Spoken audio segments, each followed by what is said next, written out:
Tattoos నిజంగా అంటే tattoos వల్ల మనకి స్కిన్ ర్యాషెస్ కానీ లేకపోతే స్కిన్కి సంబంధించిన ప్రాబ్లమ్స్ కానీ ఏం రావా? ఇప్పుడు బాగా వేయించుకున్నారు కదా టాటూస్.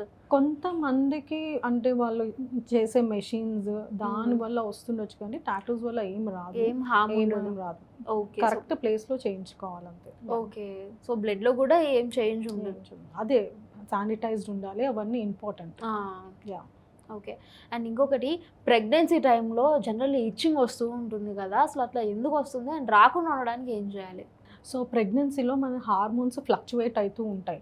ప్రొజెస్ట్రాన్ అనే హార్మోన్ ఉంటుంది, అది ఎక్కువ అయిపోతుంది. సో జనరలీనే ప్రెగ్నెన్సీలో స్కిన్ సెన్సిటివ్ ఉంటుంది, డ్రైనెస్ ఉంటుంది, ఆ జనరల్ ఇచ్చింగ్ ఒకటి ఉంటుంది. అండ్ స్ట్రెచ్చింగ్ అయ్యేసరికి అక్కడ కూడా మనకి ఇచ్చింగ్ వస్తుంది. వాటికి మనము కామింగ్ బాత్స్, మాయిశ్చరైజర్స్ అట్లా పెట్టుకోవచ్చు. ఇంకొకటి ఏంటి అంటే ఒక్కొక్కసారి మన లివర్ ఫంక్షన్ టెస్ట్ అబ్నార్మల్ ఉంటుంది, లివర్ డ్యామేజ్ వల్ల వచ్చే ఛాన్సెస్ ఉంటుంది. అప్పుడు కంపల్సరీ డాక్టర్ని కన్సల్ట్ అవ్వాల్సి వస్తుంది. ఓకే. సో అది కంపల్సరీ. అది ఇచ్చింగ్ ఎట్లా అంటే it is harmful for mother and baby. So అది ఒక టెస్ట్ చేసుకొని మన దానికి బట్టి మెడికల్ ట్రీట్మెంట్ తీసుకుంటే అవ్వదు.